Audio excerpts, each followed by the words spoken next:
Good morning.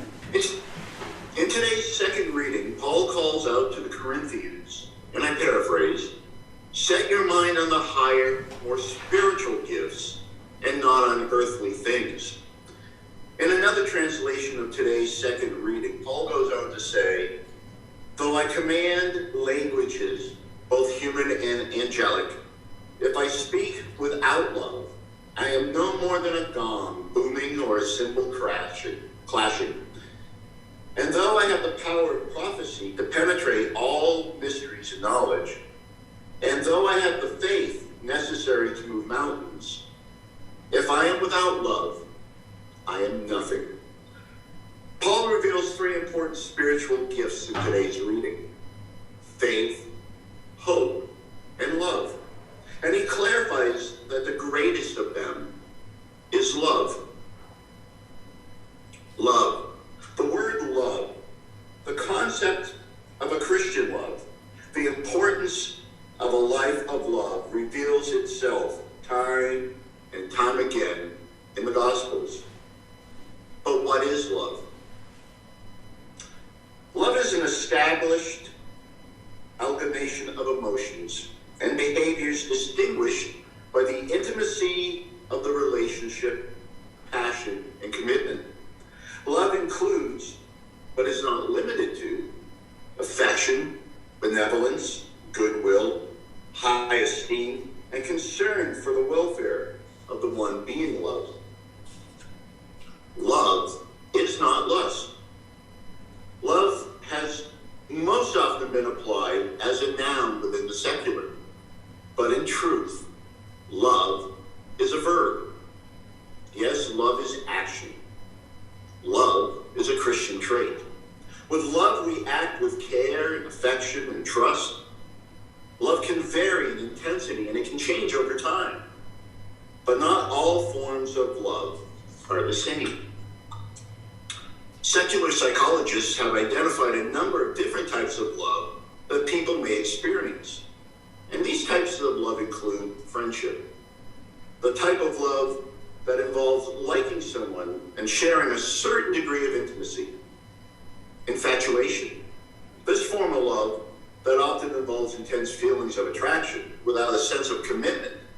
It often takes place early in a relationship and may deepen into a more lasting love over time. Passionate love. This type of love is marked by intense feelings of longing and attraction. It often involves the idealization of the other person and the need to maintain constant physical closeness. Compassionate love. This form of love is marked by trust, affection, intimacy, and commitment. An unrequited love. This form of love happens when one person loves another who does not return those feelings. The love Paul is referring to is a Christian love. It is an action of love that is unrestricted, generous, all-accepting, and unconditional. To love someone unconditionally means that you acknowledge their mistakes and their faults, but you love them regardless. Just as the Christ demonstrated his love for us on the cross, we are compelled to emulate that love here on earth. The Christ love is an unconditional love, and unconditional love is selfless. With unconditional love, we place no personal gains, investments, or desires with the outcome. We purely love. Unconditional love, simply put, is love without strings attached. Remember, love is a verb. Love is action. Love is something that we do.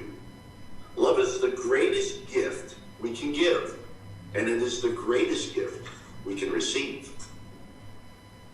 Paul defines this love quite well in today's reading. For love is always patient and kind. Love is never jealous. Love is not boastful or conceited. It is never rude and it never seeks its own advantage. It does not take offense or store up grievances. Love does not rejoice at wrongdoing, but finds its joy in the truth. It is always ready to make allowances, to trust, to hope, to endure whatever comes. Love itself never comes to an end. With love, we act with ethics and morals. We act respectfully and kindly towards one another. The act of Christian love is when we give our love and affection freely to the other without an expectation of return. But to love unconditionally is not always easy. Love does not keep a record of wrongs suffered, and then nor should we. To love as the Christ loved, we must have humility, and we must put aside our personal hurts and biases. In order to love the unlovable, our duty is to release the individual from those personal hurts and biases that we have experienced. Remember Jesus' command in Matthew chapter 5, verse 43 through 46? For it is to love others, and that includes our enemy. Remember, love is action. Love is a practice.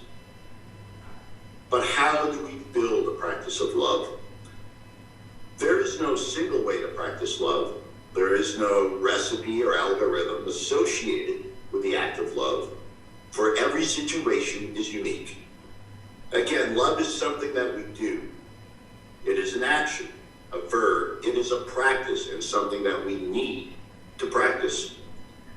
Some thoughts on how we can develop a practice of love. Be willing to be vulnerable and to be humble. Be willing to forgive. To do our best and be willing to apologize when we make mistakes. To let them know that we care. Listen to what they have to say. Prioritize spending time with the other person, if physically possible. And if not in this day and age, at least consider FaceTime or Zoom. Demonstrate acts of kindness. Recognize and acknowledge their positive and good qualities. And if nothing else, love has an important impact on both parties' well-being and quality of life. Clinical research findings have determined that the action of love has been linked to a lower risk of heart disease, a decreased risk of dying after a heart attack, in general, better health habits, increased longevity, lower stress levels, less depression, and a lower risk of diabetes. So with Paul's direction to guide you, set your mind on the higher, more spiritual gifts, and the most important of which is love, not on the earthly things that we see in today's world. Paul said it best when he said, "If I am without love, I am nothing." I encourage you as Christians in the Catholic tradition to live a life and action based off this Christian love. In all that you do today, in all that you say today, and in all that you think about today, do it with action, specifically the action of Christ's love. Thank you.